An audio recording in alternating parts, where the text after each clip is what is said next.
अपराध के मामले लगातार बढ़ते जा रहे हैं। आज महिलाओं के खिलाफ होने वाले अपराधों में हरियाणा चौथे स्थान पर आ गया है। 2020 से 21 तक अगर हम मामले देखें तो करीबन 27% तक की वृद्धि उसमें महिलाओं के खिलाफ अपराध में बढ़ी है। और अगर हम देखें तो मैं समझता हूँ कि लगातार चाहे वो लड़कियों की तस्करी का मामला हो और दूसरे अपराध हो, तो ऐसे में खट्टर सरकार जो राहगिरी कर रही है, आज खट्टर साहब यहाँ पर राहगिरी करने आए थे, हम उनको यही कहेंगे कि ये जो दुष्कर्मगिरी है, अपराधगिरी जो हरियाणा में बढ़ी है, जंगल राज जो बढ़ा है, आज इसको ख़त्म करने की आवश्यकता है। जो दूसरी चीज़ें हैं वो तो हम साइड में रख सकते हैं, लेकिन जब सरकार खुद संरक्षण करने लगे अपने मंत्रियों का, अपने सांसदों का, चाहे वो संदीप सिंह का मामला हो, चाहे वो देश में बृजभूषण सांसद के रूप में हो, तो ऐसे में मैं समझता हूँ कि लोगों को किस तरीके से ये लोग सख्ती से निपटेंगे, कैसे महिलाओं के खिलाफ आपराधिक जो मामले होंगे वो कम होंगे। एक तरफ तो सरकार कहती है कि हम महिलाओं को आरक्षण देंगे, दूसरी तरफ संरक्षण देने में भी ये सरकार नाकामयाब साबित हुई है। तो आज मुख्य एजेंडा हमारा यही है कि सरकार और चीज़ों के साथ साथ कुछ ठोस कदम उठाए ताकि जो अपराध है, चाहे वो महिलाओं के खिलाफ हो, चाहे दूसरे आपराधिक मामले हो। आज हरियाणा अपराधों में अभी उत्तरी क्षेत्रीय जो हमारे मीटिंग हुई अमृतसर के अंदर, उसमें भी आपने देखा इन चीज़ों के ऊपर भी वहाँ पर चर्चा हुई। तो मैं समझता हूँ कि सरकार को एक ठोस रणनीति और रोड मैप तैयार करना चाहिए, जिसके माध्यम से अपराधियों को रोकने का काम करें। और इसमें अगर हम ऐसी महिलाओं के खिलाफ उत्पीड़न का अगर मामला देखें तो ये भी पूरे देश के अंदर सबसे ज़्यादा है। किस तरीके से सरकार करना चाहती है वो सरकार के ऊपर है। और मैं समझता हूँ कि इस पूरे प्रकरण में आम आदमी पार्टी आने वाले समय में लोगों के बीच में इन मुद्दों को लेकर के जाएगी, क्योंकि चौंकाने वाली बात ये है कि 1700 बलात्कार के मामले दर्ज हुए हैं। अभी पीछे कल परसों रिपोर्ट भी आई है अखबारों में कि उसमें डिले है। 2 महीने के अंदर जो पॉक्सो एक्ट के जितने भी मामले होते हैं उनका समाधान होना चाहिए, लेकिन 2 महीने में ना होकर के वो लंबे लंबे पेंडिंग है। और बलात्कार की जो है 1700 मामले दर्ज किए गए हैं। प्रतिदिन 5 घटनाएं महिला और लड़कियों के उत्पीड़न का मामला। अभी पीछे हमने देखा मध्य प्रदेश में किस तरीके से हुआ, और दूसरे जो प्रदेश हैं, बल्कि एक समय में उत्तर प्रदेश जो है इसमें अग्रणी हुआ करता था। आज उत्तर प्रदेश से 4 गुना मामले हरियाणा के अंदर अगर हम अनुपात में देखें आबादी के, तो 4 गुना ज़्यादा मामले हरियाणा के अंदर दर्ज होते हैं। ऐसे में बहुत बड़ा संकट आज हमारे सबके सामने है, और ऐसा लगता है कि सरकार इन मुद्दों के ऊपर गंभीर नहीं है। बाकी और जो सवाल होंगे उस पर भी है। किसानों के मुद्दे चल रहे हैं, बाजरे धान की खरीद समय पर नहीं हो रही, लगातार लोग संघर्ष कर रहे हैं। मैं समझता हूं कि बाकी आपके सवालों के रूप में और बातें। डॉक्टर साहब, आज मुख्यमंत्री मनोहर लाल ने ये कहा कि हम शराब बंद नहीं कर सकते, लोग अपने आप पीनी छोड़ दें। दुष्परिणाम हमें बहुत देख चुके हैं। 1995 से कानून में सरकार आई थी, उसमें दुष्परिणाम काफ़ी थे, इस वजह से शराब बंद नहीं हुई। देखिए, ये भी एक तरीके से विरोधाभासी बयान है। एक तरफ मुख्यमंत्री जी अभी नशे के खिलाफ यात्रा निकाल रहे थे, पूरे हरियाणा में लोगों से साइकिल चलवा दी कि नशे के खिलाफ है, नशे के खिलाफ। हालांकि नशा कंट्रोल में नहीं आया है। दूसरी तरफ ये ठीक बात है कि वो जो एक्सपेरिमेंट था उसके अपने पॉजिटिव नेगेटिव दोनों बातें हो सकती हैं, लेकिन मुख्यमंत्री जी का ये कहना कि हम नशे को नहीं कंट्रोल कर सकते। अगर सरकार नशा कंट्रोल नहीं कर सकती, अपने नागरिकों को संरक्षण और सुरक्षा नहीं दे सकती, मुख्यमंत्री जी हर बयान पे यही कह देते हैं कि भाई हम ये नहीं कर सकते। तो जो कर सकते हैं वो बता दें। रोज़गार आप नहीं दे सकते, महिलाओं को संरक्षण आप नहीं दे सकते, प्रदेश का विकास आप नहीं कर सकते, भ्रष्टाचार ख़त्म आप नहीं कर सकते, तो आप कर क्या सकते हो वही बता दें लोगों के सामने। नहीं, नशे को रोकथाम की बात तो कर रहे हैं, उनका ये कहना है कि हम शराब बंद नहीं करेंगे, लोग अपने आप पीनी छोड़। नहीं वो ठीक है, उन्होंने ये बात कही है, लेकिन मैं वही बात कहना चाह रहा हूँ कि एक तरफ वो नशे को लेकर के यात्राएं निकलवा रहे हैं, साइकिल यात्रा निकल रही है, दूसरी तरफ उनका खुद का बयान कि भाई हम शराब नहीं रोक सकते। तो मैं समझता हूँ कि सोच का जो है वो कहीं ना कहीं कॉन्ट्राडिक्शन है। कल रायगिरी कार्यक्रम था, जन संवाद था, उसमें ज़्यादातर पीपी की जो भारत परिवार पहचान पत्र की पेंशन इस तरह की समस्याएं तो देखिए, अब बड़ी चीज़ें तो लोगों ने सपने देखने छोड़ दिए कि कुछ बड़ा होगा, कुछ बड़ा मिलेगा। अब तो यही जो राशन कार्ड है, बुढ़ापा पेंशन है, पीपीपी पहचान पत्र मामले हैं, तो इन्हीं चीज़ों में अटका करके लोगों को छोड़ दिया। उनको रूटीन में होने वाले समस्याओं का समाधान नीचे के स्तर पर हो जाता था। अगर मुख्यमंत्री जी के सामने लाखों लोगों के इस तरीके से रोज आते रहेंगे तो फिर कहाँ से वो होगा। तो लोकल स्तर पर अधिकारियों को भी और जो चुने हुए प्रतिनिधि हैं उनको ये सुनिश्चित करना चाहिए कि इसका लोकल स्तर पर समाधान हो, जो हो नहीं रहा है। तो इसके ऊपर भी पार्टी जो है, हमने तो सबसे पहले जो शुरुआत की थी धरने की, अनिश्चितकालीन धरना, वो सिरसा से ही शुरू किया था। वहीं से जो है मुख्यमंत्री का पहला जनसंवाद शुरू हुआ था, वहीं से वो हमारे लोगों को उन्होंने बाहर निकलवाना शुरू किया, हिरासत में लेना शुरू किया, नज़रबंद करना शुरू किया। उसकी शुरुआत वहीं से थी।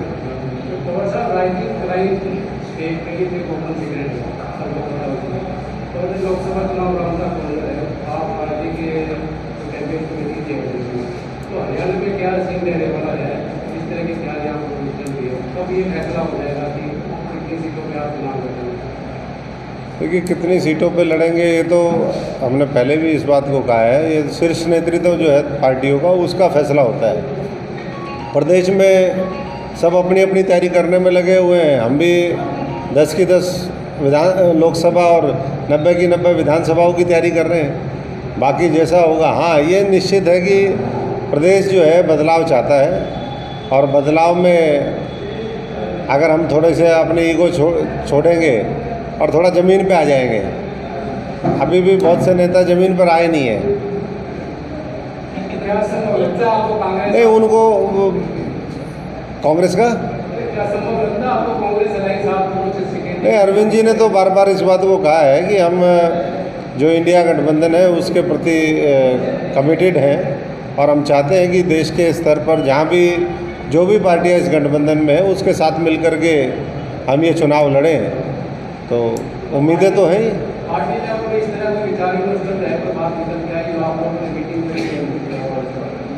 नहीं, पार्टी के स्तर पर यही है कि भाई मजबूती से काम करते रहिए और हरियाणा की 10 की 10 लोकसभा सीटें इंडिया गठबंधन जीते, वो हम सब लोगों को मिलकर के प्रयास करना है।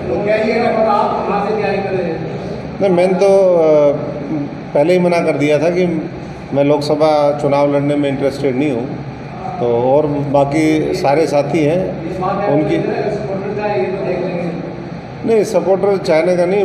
देखिए, ये फैसला आखिरी में लीडरशिप का होता है, लेकिन व्यक्तिगत तौर पे मैंने जो बात कही है वो शुरू में ही कह दी थी जब हम पार्टी में आए थे, और उसके बाद हम उसी तरीके से मेहनत कर के विधानसभा स्तर पर मजबूत करें पार्टी को, और लोकसभा में भी अच्छे उम्मीदवार, ऐसा नहीं कि उम्मीदवार नहीं है, बहुत मजबूत और अच्छे उम्मीदवार हैं। पार्टी के पास पूरा सिस्टम बनेगा।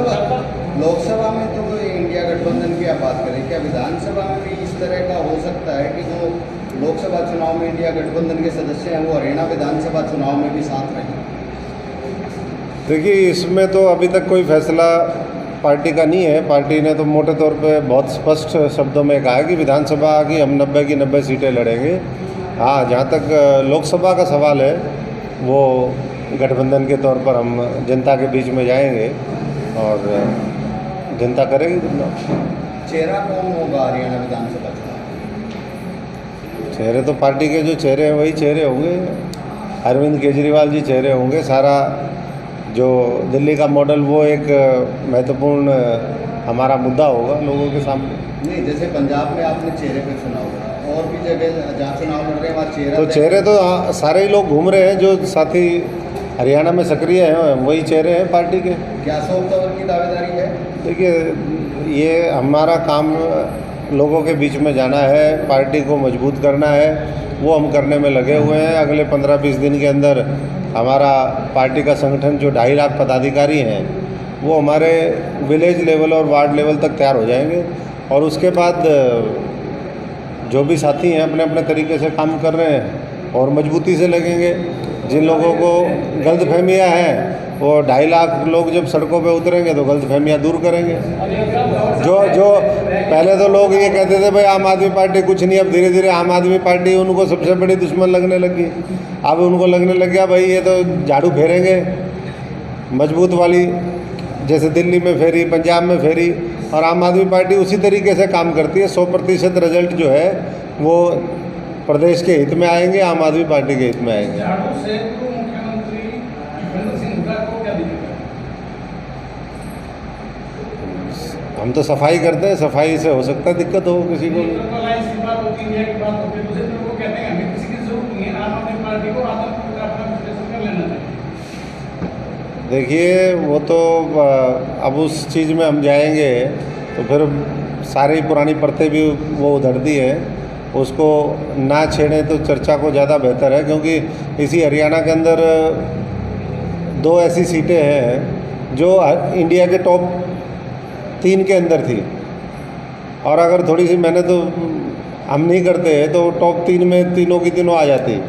तो ऐसे में आधार तो अगर आप पॉजिटिव लेना चाहते हो, यही बीजेपी है जिसकी 4 सीटें थी वो सरकार में बैठ गई थी 47 सीटों के साथ। उनकी 1 भी सीट नहीं थी लोकसभा में, वो 9 जीत गई थी 14 में, फिर 19 में। तो जनता जब मन बना लेती है तो जनता पूरा आमूलचूल परिवर्तन करती है और ऊपर वालों को ज़मीन दिखा देती है, ज़मीन पर बैठने वालों को ऊपर ले जाती है।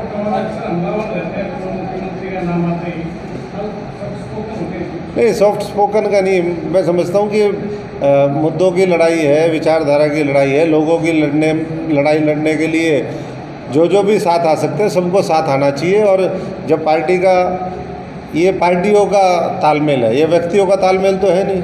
तो पार्टियों ने अगर मिलकर के फैसला किया है तो उसको मैं समझता हूँ कि बार बार उसके ऊपर सवालिया निशान किसी को नहीं उठाना चाहिए। सवालिया निशान लगाने हैं तो सरकार की नीतियों के ऊपर लगाओ, सवालिया निशान लगाने हैं तो उनकी कार्यशैली पे। आज हर वर्ग जो दुखी और पीड़ित है उसके ऊपर मैं समझता हूँ कि हमलावर होने की आवश्यकता है, बजाय ये कि एक दूसरे के ऊपर।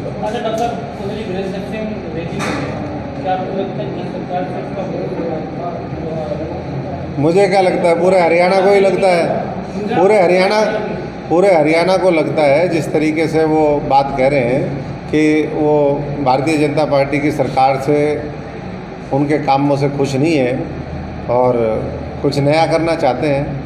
तो नए के लिए जो है आम आदमी एक अच्छा विकल्प है।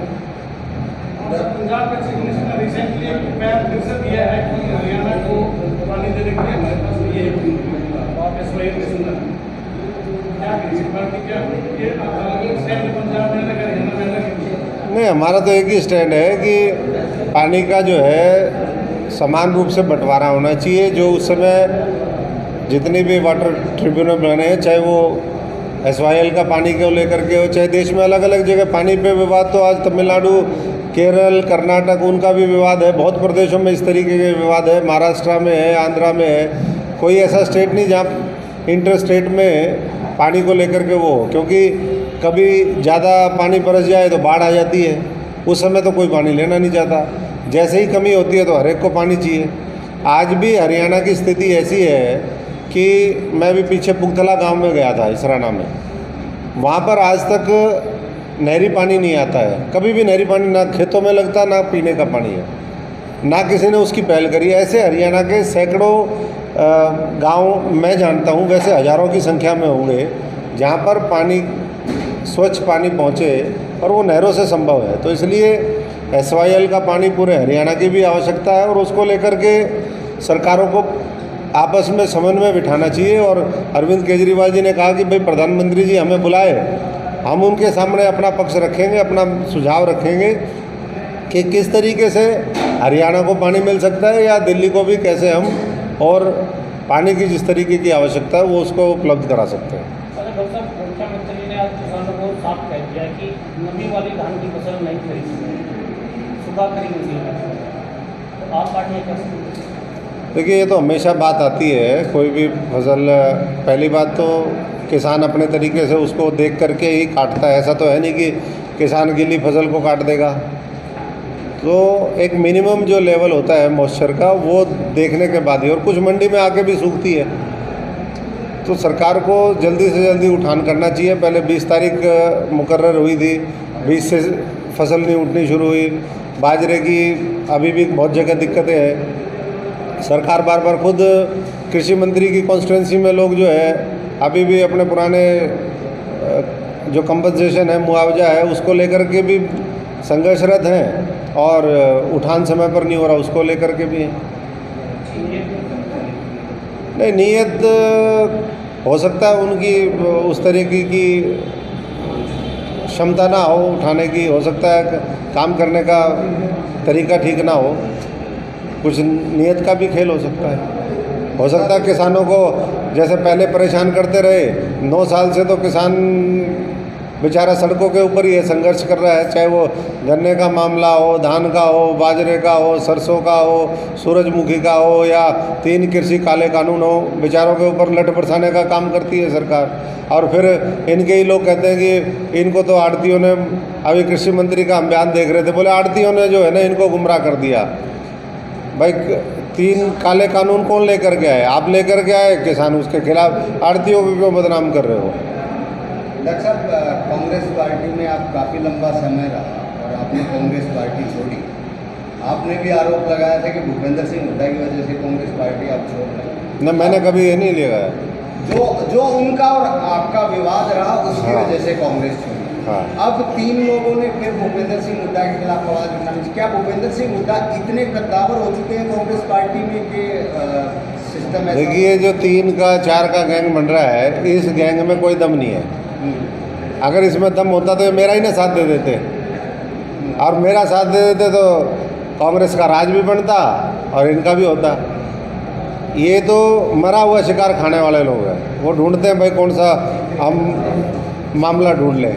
तो इसलिए कांग्रेस गुटों में बटी हुई है, बटी रहेगी, उनको बटी रहने दो, आम आदमी का साथ दो। मैं तो सबसे यही प्रार्थना कर रहा हूँ कि आने वाला समय आम आदमी का है, यही नया विकल्प है, और यही भविष्य में आने वाले जो महीने बचे हैं चुनाव तक के, उसमें विपक्ष की भूमिका भी हम ही निभाएंगे। जब 15 तारीख के बाद हमारा संगठन मजबूती से होगा तो आपको बहुत जो फ़र्क है वो बहुत स्पष्ट तौर पर महसूस होगा। हरियाणा में 2 चुनावी जो राज्य हैं उनके प्रभारी हैं, आप मरा हुआ सांप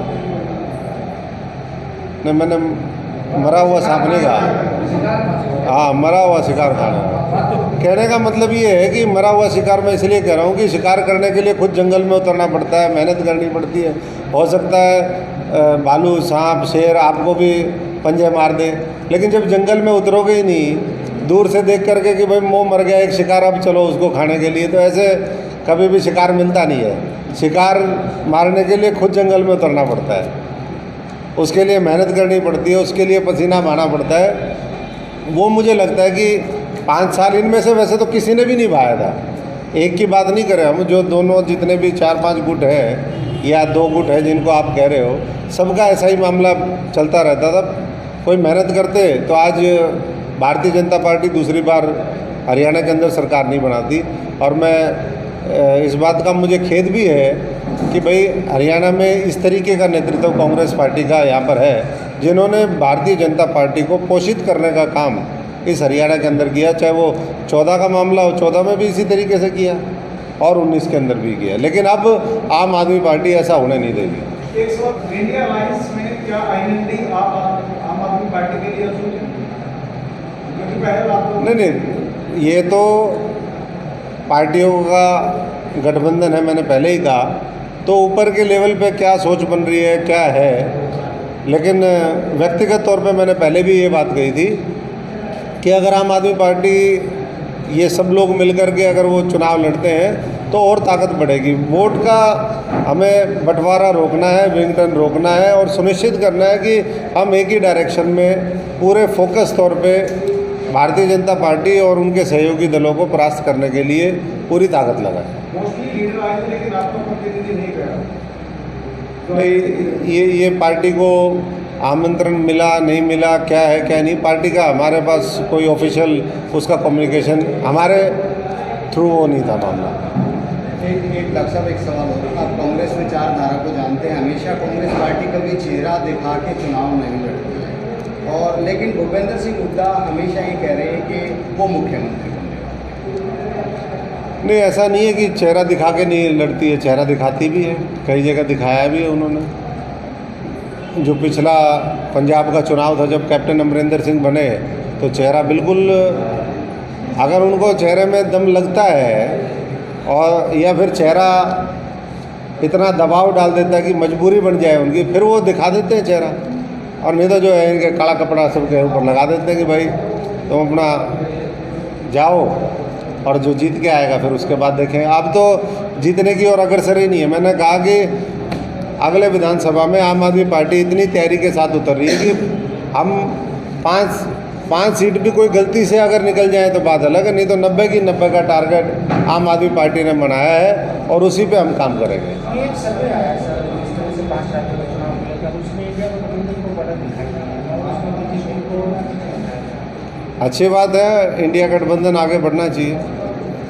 सर्वे किसका है क्या है अभी उसके ऊपर तो हम टिप्पणी नहीं करेंगे, लेकिन अगर इंडिया गठबंधन की अगर बढ़त है तो संकेत अच्छे हैं। राहुल गांधी ने जो ओबीसी को लेकर कार्ड निकाला उसको लेकर, देखिए ये ओबीसी की जनगणना का मामला ये लंबे समय से उठता रहा, आज से नहीं। ये कांग्रेस के समय की जब जो सरकार थी उस समय भी उठा मामला, फिर दोबारा 9 साल से चल रहा है। और जातीय गणना, अगर हम जाति के आधार पर कोई बेनिफिट देते हैं हमारे नागरिकों को, तो जब तक हमारे पास आंकड़े ठीक नहीं होंगे तो हम उसका कितना लाभ किस किस वर्ग को कैसे कैसे पहुंचाना है उसके अंदर गलतियां करेंगे। तो जातीय गणना में सरकार को करनी चाहिए पहल। महिला सुरक्षा क्यों नहीं कर पा रही सरकार? उससे आपको लग रहा है कि महिला सुरक्षा सरकार इसलिए नहीं कर पा रही क्योंकि महिला सुरक्षा के प्रति सरकार गंभीर नहीं है। खुद जो दुष्कर्म के अपराधी हैं उनको संरक्षण देने का काम कर रही है। जब सरकार ही संरक्षण देगी तो फिर कैसे महिलाओं की सुरक्षा होगी? मंत्री, सांसद, उनके और नेता वो बार बार जो है इसमें लिप्त रहते हैं, पकड़े जाते हैं, फिर सरकार उनको बचा रही है। तो जब ऊपर ही ऐसा मामला है तो नीचे के लेवल पे भी फिर अधिकारियों का वैसे ही ढीला ढाला रवैया रहता है, और जिसकी वजह से हरियाणा आज महिला उत्पीड़न के केसेस में, महिला अपराधों में नंबर 1 पहुंच गया, जो बहुत ही दुर्भाग्यपूर्ण है कि जहां पर हमारी एक तरफ बेटियां इतना अच्छा कर रही हैं, अभी एशियन गेम हुए हैं, हालांकि सरकार में खेलों की तरफ ध्यान नहीं है। सरकार का तो अभी नेशनल गेम होने हैं गोवा के अंदर, और उसमें ये बताया कि अभी तक ना तो उनके वो ट्रायल हुए हैं प्रॉपर तरीके से, ना उनकी रिजर्वेशन हुई है। 25 से लेकर के 25 अक्टूबर से लेकर के 9 नवंबर के बीच में वो सारे खेल संपन्न हुए, कोई तैयारी नहीं है। तो बहुत ही दुर्भाग्यपूर्ण। मंत्री के हटने के बाद जो पावर अब मुख्यमंत्री के पास है, उन्होंने किसी और को डेलीगेट करी, वो ना समय दे पा रहे हैं ना उनका ध्यान है। तो खेल खिलाड़ी सब जो है पूरी तरीके से इग्नोर है। मणिपुर 4 महीने से चल रहा है, लेकिन जो मोदी जी हैं वो चुनाव में व्यस्त हैं, इसको लेकर मणिपुर तो अब भी चल रहा है। 2 दिन पहले भी 2 बच्चे मारे गए वहाँ पर। रोज़ आए दिन जो है दिल को दहलाने वाली वहाँ से खबरें आती हैं, वीडियो निकल करके आती हैं। तो आखिर कितना और समय लेगी भारतीय जनता पार्टी की सरकार या भारतीय जनता पार्टी का नेतृत्व इस मणिपुर को ठीक करने में, या मणिपुर जैसे जो और प्रदेशों में हालात बन रहे हैं। अब नू का तो चलो कंट्रोल हो गया, लेकिन मणिपुर कंट्रोल करना चाहिए और पूरी ताकत से करना चाहिए, बिना पक्षपात और भेदभाव के करना चाहिए। ठीक है, ये भाषा का जो इस्तेमाल किया गया संसद में और जो ये बात किया गया, देखिए वो लोकतंत्र का हम मंदिर कहते हैं। नई संसद में पहले दूसरे दिन ही ये डिबेट चल रहा है, और अगर वहाँ पर उस तरह की भाषा का प्रयोग होगा और सरेआम गुंडागर्दी होगी, फिर ऐसे जो सांसद हैं उनको जिम्मेदारी दी जाएगी दूसरे राज्यों में, तो फिर क्या होगा? सामाजिक जो ताना बाना वो खराब ही होगा।